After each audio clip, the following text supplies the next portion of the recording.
Once upon a time, in a quaint little village nestled at the edge of a dense, enchanted forest, there lived a young girl named Lucy. She was known far and wide as Little Red Riding Hood because she always wore a vibrant red hooded cape that her grandmother had lovingly made for her. Lucy was a cheerful and kind-hearted girl, and she was particularly close to her grandmother, who lived deep within the forest. One sunny morning, Lucy's mother called her into the kitchen. "Lucy, my dear," she said, "your grandmother has fallen ill, and I am worried about her. Would you be a dear and take this basket of fresh fruits, bread, and some homemade jam to her? It will surely cheer her up." Lucy eagerly agreed, excited at the prospect of visiting her beloved grandmother. She carefully placed the basket on her arm, donned her red hooded cape, and set off into the forest. The birds chirped merrily as she made her way along the winding path. Unbeknownst to Lucy, a cunning wolf had been lurking in the shadows, watching her every move. The wolf had a devious plan to reach Lucy's grandmother's house before her and take advantage of the situation.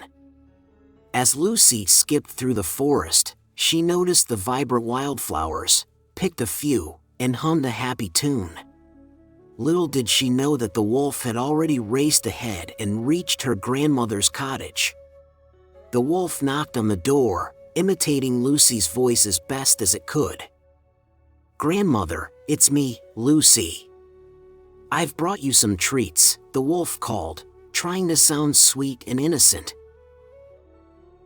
The elderly voice from inside the house responded, "Come in, my dear." With a sly grin, the wolf entered the cottage, his intentions far from innocent. He had disguised himself as Lucy's grandmother, wearing her nightgown and bonnet. Lucy eventually reached the cottage and knocked on the door. "Grandmother, it's me, Lucy. I've come to visit you," she said. The wolf, still disguised as the grandmother, replied, "Come in, my dear." Lucy entered the cottage and was surprised to see her grandmother lying in bed, with the room shrouded in shadows. "Grandmother, why is it so dark in here?" she asked. The wolf, feigning illness, replied, "I have a terrible headache, my dear, and the darkness helps soothe the pain." Lucy approached the bed, her concern growing. "I've brought you some fresh fruits, bread, and jam to make you feel better, grandmother," she said, placing the basket on the bedside table. The wolf's eyes gleamed with hunger as he eyed the basket of goodies. But he maintained his disguise and said, "Thank you, dear. Why don't you come closer so I can see you better?" Lucy obediently moved closer to the bed, but something felt off. She peered at her grandmother and noticed the unusual features. "Grandmother," she asked hesitantly, "what big ears you have." The wolf, now finding it difficult to conceal his true identity, replied, "All the better to hear you with, my dear." Lucy's suspicion grew stronger. "Grandmother," she continued, "what big eyes you have."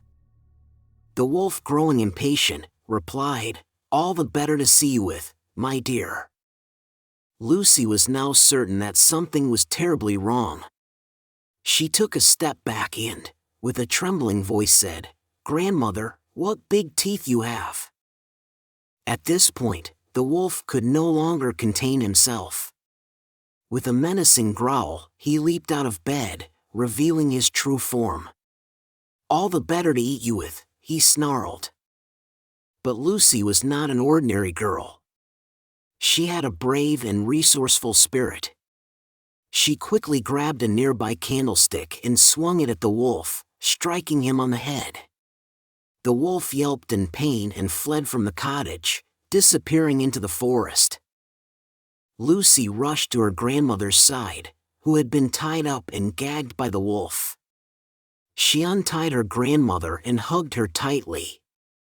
"I'm so glad you're safe, grandmother," Lucy said, tears of relief in her eyes. With the wolf gone and her grandmother safe, Lucy's mother soon arrived at the cottage, having heard about the perilous encounter. They all shared a warm meal together, grateful for Lucy's courage and quick thinking. From that day forward, Lucy became known as the brave girl in the red hood, and the village celebrated her bravery and resourcefulness. The enchanted forest, once a place of mystery and danger, held no fear for Lucy, for she had faced the cunning wolf and emerged victorious. And so, the tale of Little Red Riding Hood served as a reminder that courage, wit, and the love of family could overcome even the most cunning of adversaries. Lucy continued to wear her red hooded cape, not as a symbol of danger, but as a symbol of her strength and bravery in the face of adversity.